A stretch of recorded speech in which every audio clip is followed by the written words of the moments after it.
The past 24 hours have been a flurry of emotion, sadness, anger, disappointment, grief for the Madison community.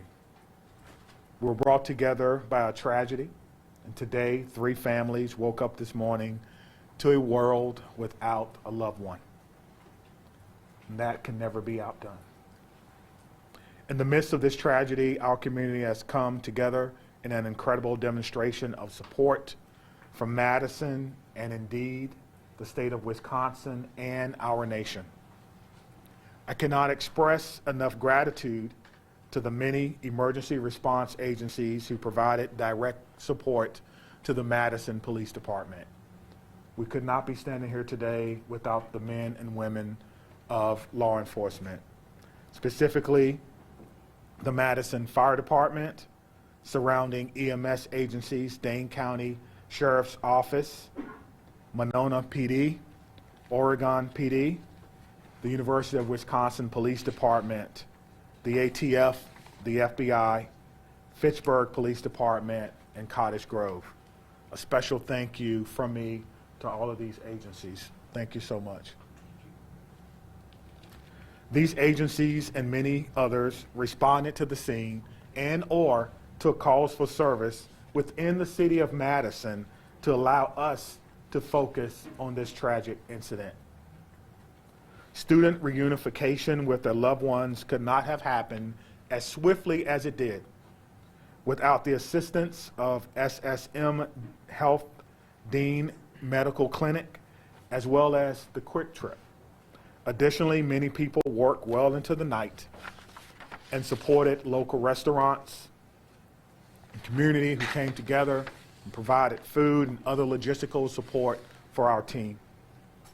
Yesterday, we came together as one team, as one Madison, as one country, and we should feel incredibly proud about our response. I'll be providing some updates at this time, but before I do that, I'd like to provide an important clarification. Yesterday, after looking at the computer-aided dispatch system, it seems as if a call came from a second grader. It actually read, the call came from a second grade teacher. That was a mistake. That's my responsibility, and I apologize, and I clarify that today. It did not come from a second grader. It read second grade teacher.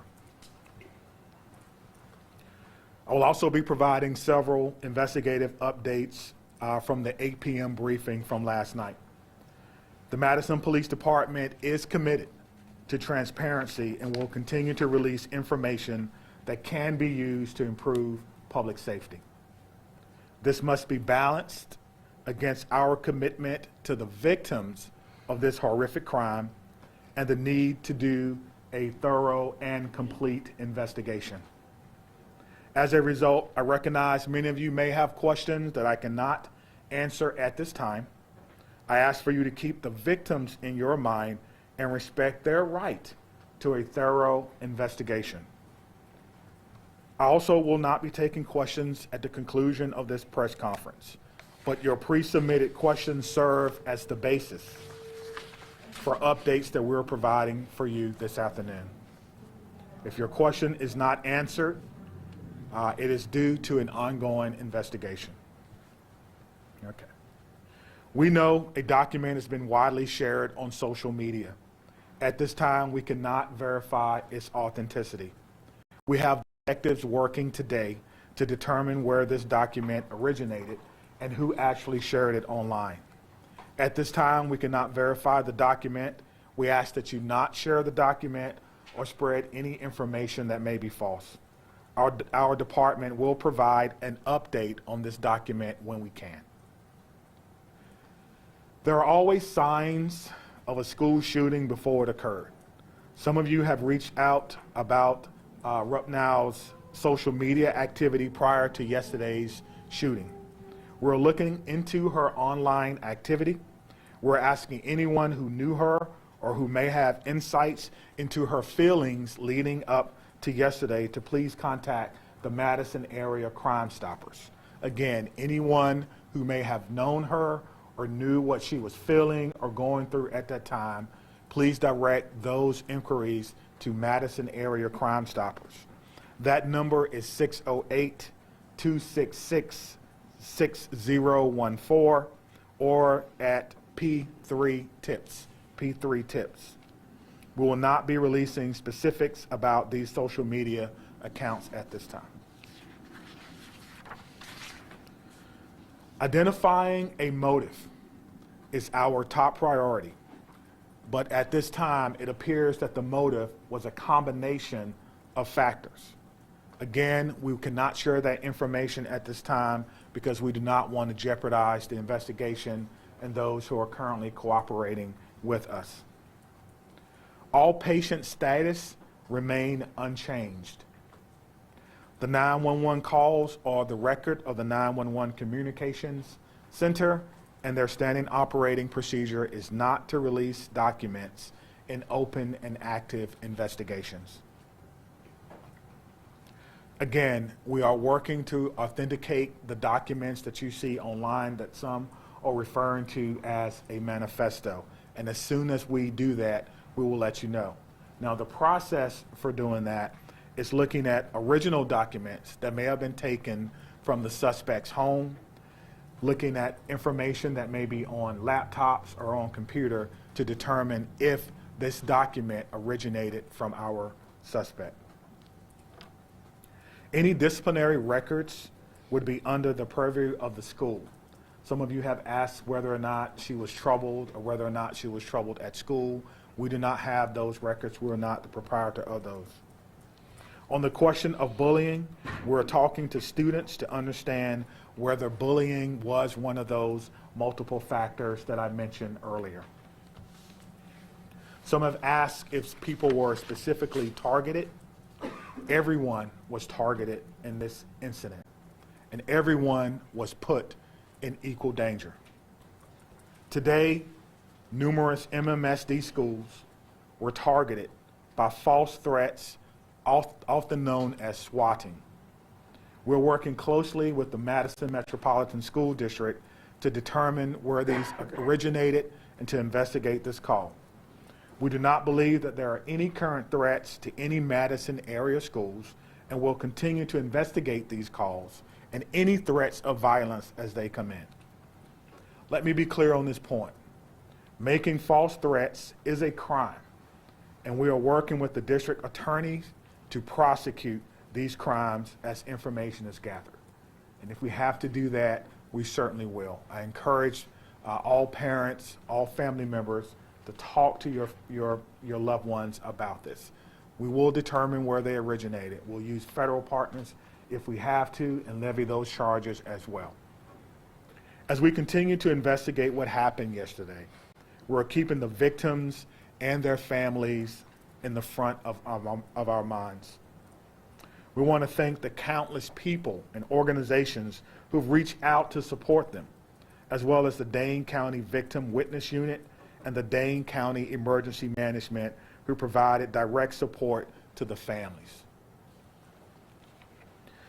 To the Abundant Life Christian Academy, this is a hurting and haunting situation, and the many survivors will need our continued support, and we pledge to give them that in the days, months, and even years ahead. As a community, we must not allow violence or any act of violence to define us. We refuse to allow hate or destruction to win in this city, but rather we will honor our survivors, our victims, through love, support, and the Madison way. Please continue to take care of yourself and take care of each other. At this time, we have several officers who are working today who was working yesterday. They were given the opportunity to stay home on what we commonly refer to as an administrative day. They were offered peer support, emergency assistance program through our city. But those officers chose to come to work today. and serve their community. So at the end of my remarks, I'm going to find each and every one of them and personally shake their hand and thank them on behalf of a grateful city, on a grateful administration, and a grateful department and profession for their act of selfless public service. Thank you. Mayor. Thank you, Chief.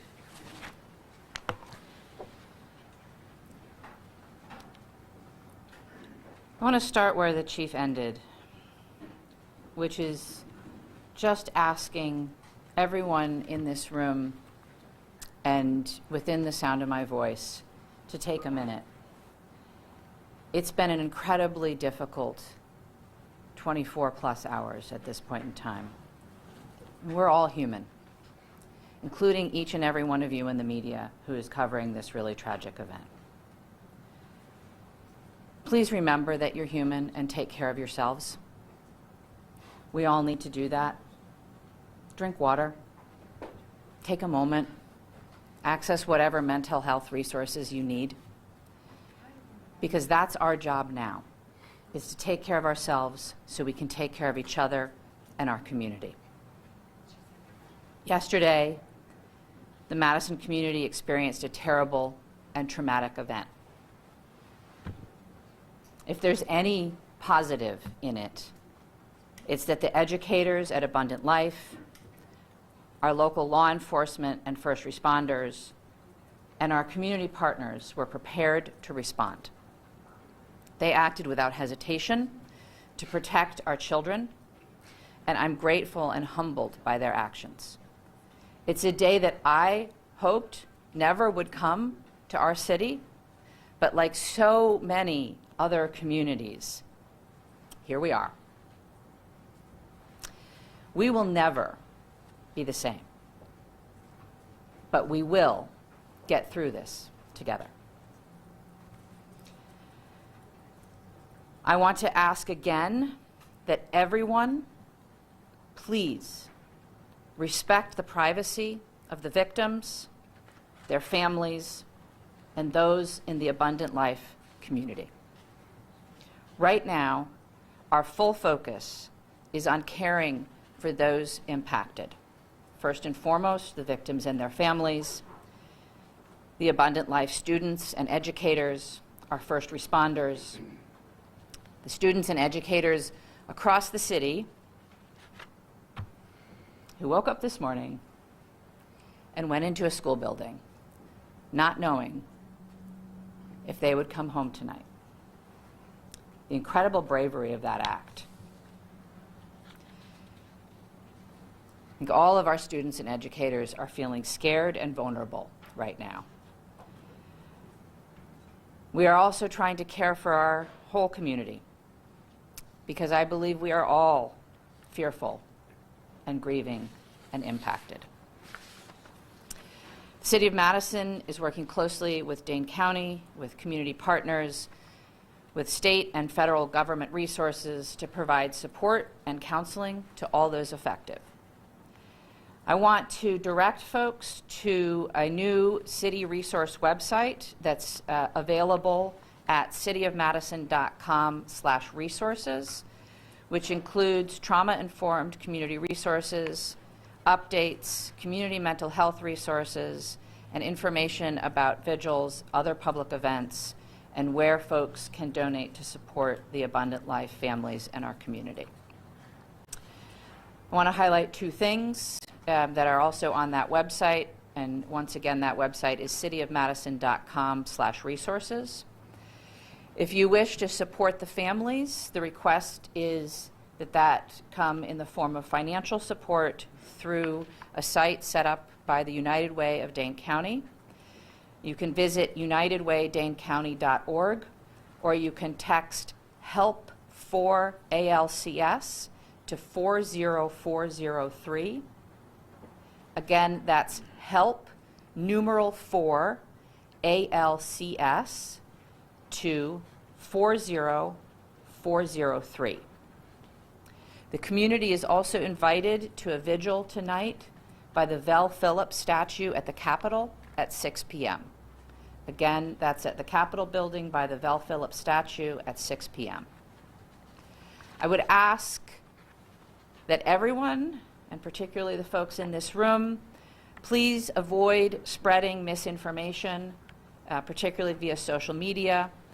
Please vet what you share, even if your wish to share is well-intentioned. There is so much that we do not know at this point, and we have to allow law enforcement the time and space for a careful and methodological investigation. Let them do their jobs.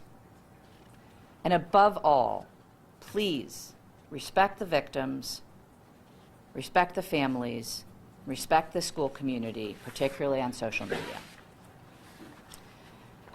I want to say a huge thank you again to all of our partners and those across the country who have reached out offering support and well wishes, including President Biden, who I talked to yesterday, Senator Baldwin, who I talked to yesterday, Congressman Pocan, Governor Evers, who called, and many others at every level of government and all across our community.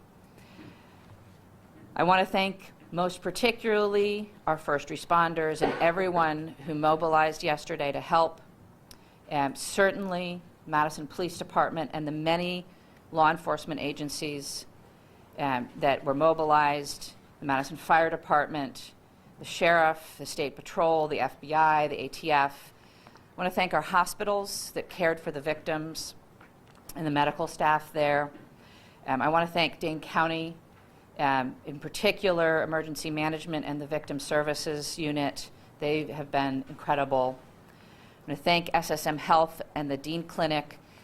They, without hesitation, made their facility available to us. They canceled all appointments. They rearranged the facility. They put their staff at our disposal to make sure that the Abundant Life families could be reunited with their students. I couldn't be more grateful to them. I want to thank the United Way, both for setting up the donation site and for mobilizing resources across our community. I want to thank the Red Cross and the Salvation Army, the religious leaders who came to their unification site yesterday from across our community, and all of the community organizations and businesses that donated food and resources to the families and are still now offering support for our community. There are so many people who have offered support, resources, help, and well wishes, and we are grateful to every single one of them. I want to end where I started, which is centering our collective humanity. We all have to take care of ourselves so that we can take care of each other and our community. Whatever your belief or tradition is, I would ask that you find a way today, tomorrow, in the coming weeks, months, and years to be kind, to give grace, and to find ways, big or small, to help make our community a safer place for all of our children. Thank you, and I'll turn the podium to the county executives. Sorry, before you go, can you introduce We'll answer yourself? questions. No, Oh, I'm sorry. I'm sorry, I forget that you're not a local. My name is Satya Rhodes Conway. I'm the mayor of Madison. That's S-A-T-Y-A, last name R-H-O-D-C-O-N-W-A-Y. Satya Rhodes Conway, mayor of Madison, Wisconsin. Thank you. Good afternoon, everyone. I'm County Executive Melissa Agard, M-E-L-I-S-S-A, A-G-A-R-D. It's unfortunate that we are still having to navigate this absolutely horrific situation in our community. I come before you today as a community leader, as a mom, as a fellow Dane County resident, and like many of you, someone who is continuing to process what unfolded yesterday at Abundant Life Christian School and across our community. My heart aches for the students and families and teachers and the first responders at all levels, from the 911 officers to to the folks that are at our coroner's office. Every single one of us has been impacted in an unimaginable reality by this situation. Our kids, my kids, teachers across our community, and in fact across our nation, had to wake up and go to school today, and that was an act of bravery. Parents dropping their children off at after what we witnessed yesterday took an act of bravery and a belief in our community. And that's a bravery we should not have to put on the shoulders of our children and our families and our community. Let me be clear. These everyday actions that we have all experienced over the last 24 plus hours should not require bravery. They should be routine and joyful, especially at the end of a year, wrapping up a semester. Our kids should be laughing and learning and thinking about pajama day as they're heading into the holiday season. But right now, that's not the case. And right now, it's okay to not feel okay. That's how we move forward. And for some, the weight of this tragedy is overwhelming. I'm sure they're feeling sad and anxious and numb. We've heard that even from our police chief. And for others, they might just be feeling a little bit off, unsettled by the images that our news coverage is delivering to them in the fast-breaking social media world. And it's playing on repeat. And I am grateful for what it is that you all do. But this is impacting people in a different way. And I want you all to know, and people across our community, that their feelings are valid and they are not alone. Seeking support, talking to someone you trust, simply admitting that you're not okay is not a sign of weakness. It's actually a sign of strength. And whether you're feeling hopeless or scared or just not quite yourself, know that there are resources here in Dane County and in our community that will be here and continue to be here to support you in order to help people move forward through the healing process. Believe me, we are in this together. That is the Dane County way. That's what we do best. Through painful conversations and tears and hugs and vigils, we're going to heal. We're not going to be the same, but we're going to heal. Part of that process is setting aside complacency and demanding change. As someone who served 12 years in our legislature and had a front row seat to the inaction of addressing gun violence in our communities, I'm not stepping aside from that mission in my life. There's going to be public debate about the motives and other aspects of this mass shooting. But let us remember this fact. Gun violence is the #1 killer of children in this country.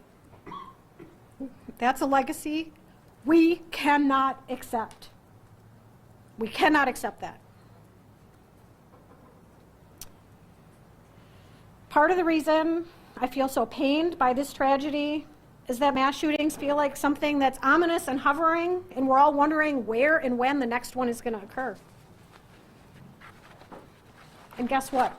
It happened here. It happened right here. And I am so proud of the folks that I work with at the county and that the mayor works with in the city and our partners at the federal, state, and local level and how it is that we've stepped up and responded to support people.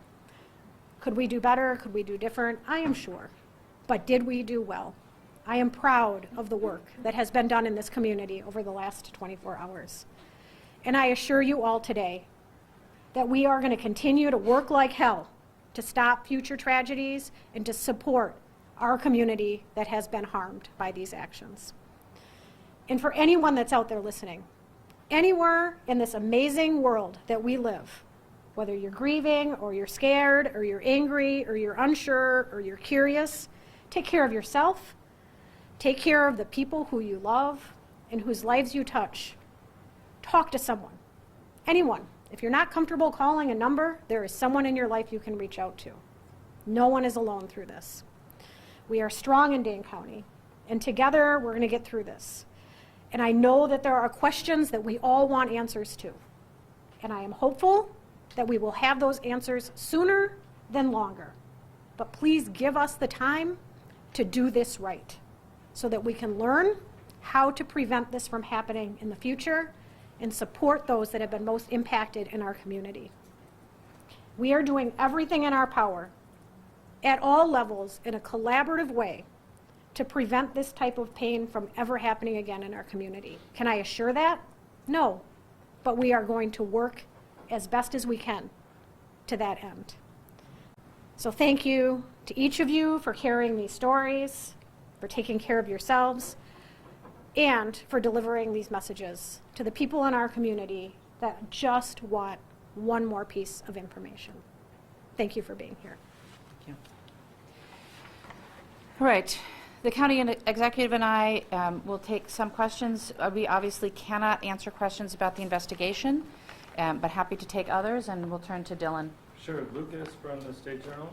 Just for the county executive, as a former lawmaker, can you just talk generally about what the laws are in Wisconsin in terms of children's access to guns? Our laws in Wisconsin are far too lax when it comes to access of guns by children. And I do believe that we should have safe storage laws. We should have background checks. We should have red flag bills. We should be providing adequate support for everyone in our community when it comes to behavioral health. People should not be waiting when they raise their hand and ask for help.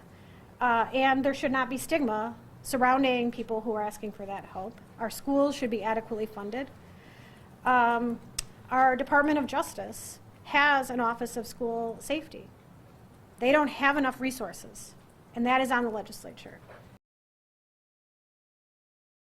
In the Wisconsin State Capitol, but this is a conversation that needs to happen from coast to coast. We need partners in our federal government to also address this because states have borders and people can cross them. Okay, Maddie from WISC. As public officials, can you speak to the process of vetting information before sharing it publicly, what that looks like behind the scenes? We can try. I think it depends, but we have a process within, obviously, both police and fire have public information officers who work with the principals to gather and vet information and share it out. Similarly, in my office, we have a communications manager who works with us. In terms of the investigation, I can't really speak to that process, but there is a process within law enforcement to decide what information can be shared that won't jeopardize investigation, and then to do our best to verify information before we're sharing it publicly. Obviously, in an event like this, there is a lot of chaos, and it can be difficult to parse out where information is coming from and how accurate it is at any given time. And so in a developing scene, sometimes we will share information that's not 100% correct. But as you've seen already, the chief comes back and tries to give out the best information we can and correct any mistakes. Scott, do you have anything? Do either of you believe that there ought to be charges brought against the parents or anyone else involved in this incident? Don't know enough. I think it's far too early to comment on that. As the investigation proceeds, I think law enforcement will take the steps necessary, but we don't know nearly enough yet. Cody, do you have a question? Okay, Madison. CS Police Chief Sean Barnes is not here. Maybe somebody else who's here with law enforcement can speak to this. He mentioned yesterday that the family or the father seems to be cooperating. If you drive past the house that they were searching, it doesn't look like the home of somebody who's cooperating. So maybe can you explain to an untrained eye the state and the condition of the home and the manner in which it is in at the moment? Is there anyone here that can speak to that? Sorry, we'll have to follow up on that for you. Chloe. Again, I'm not sure if anyone is able to speak to this, but I know Chief Barnes kind of briefly mentioned that students are talking about if the suspect is, talking or was bullied. Is there anyone that can speak to that right now? Students are coming forward. at this time and sharing what they saw and heard in school yesterday or their relationship with the student? So I think broadly, at this point in time, it's a very active investigation. You heard the chief ask folks who want to share any information that they may have to share that via Crime Stoppers, and I would echo that if anybody has information that's relevant to the investigation, to please share it through Crime Stoppers. I think today is going to be a very difficult day for all of our students in Madison. I know that our schools and teachers are doing their best to support kids, and I think the county exec has kids as I do not, so she may know more about that. So I do have a son in our Madison schools, and it was hard for him to get up and go to school today. And then the school was locked down because many schools in Madison area were locked down due to swatting. And that was triggering not only to him and his peers, but to family members and educators. And the world that our kids are in now is very different than the one I grew up in. They have access to social media and digital communication in the palm of their hands. And they are oftentimes sharing information that has no source.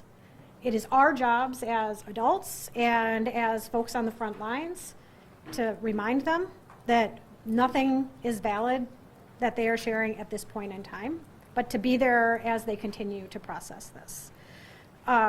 Again, my message to my son and to his friends and to other families that have been reaching out is if you do feel that you have any information, if you feel like it might be something that would be helpful and you're not quite sure, you should still call Crime Stoppers.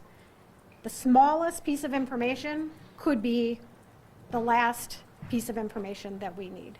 So don't second guess yourself. Please reach out to Crime Stoppers. Parents, support your children through this as they are navigating.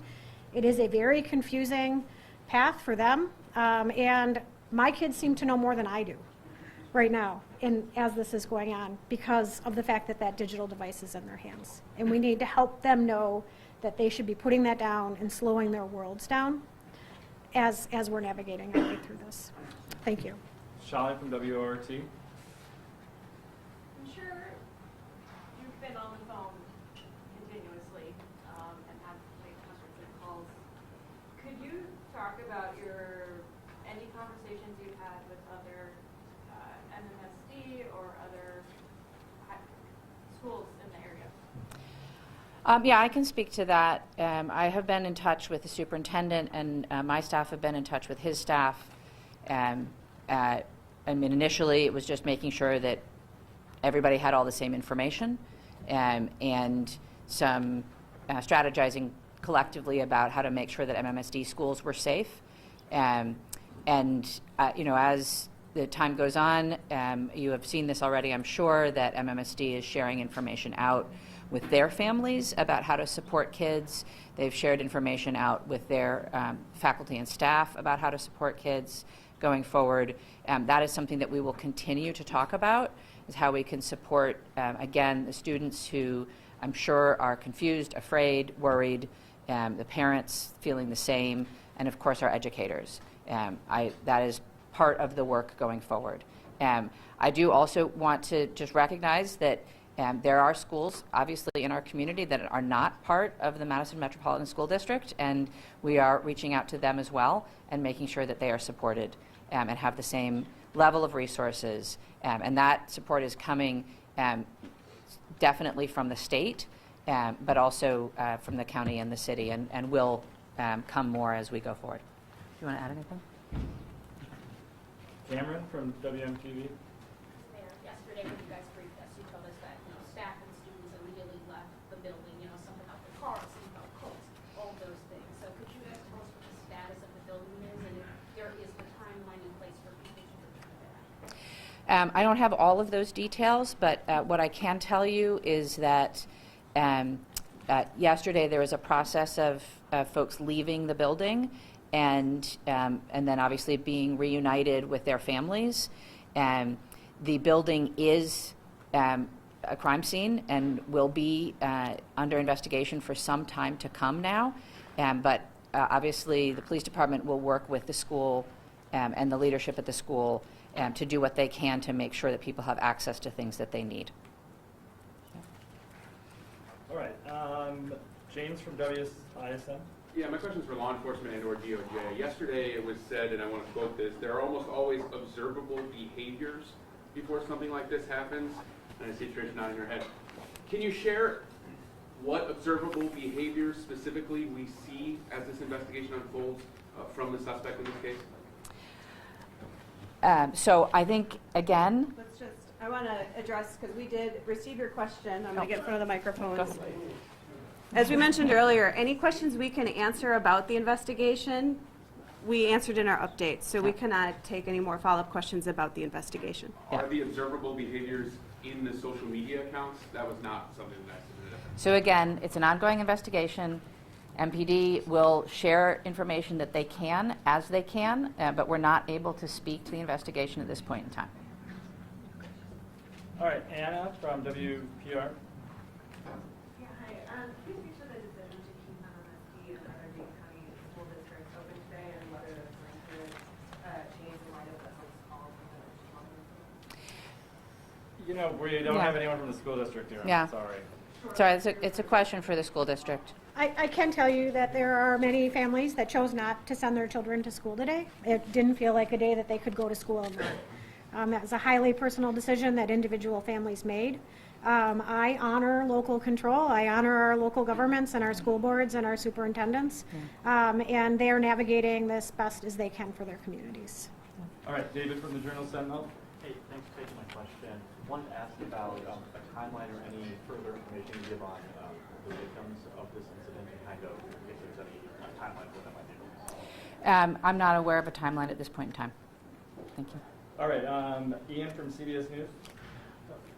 Why didn't the school have a resource officer, and would having one have made a difference? That's a question for Abundant Life. We can't answer that.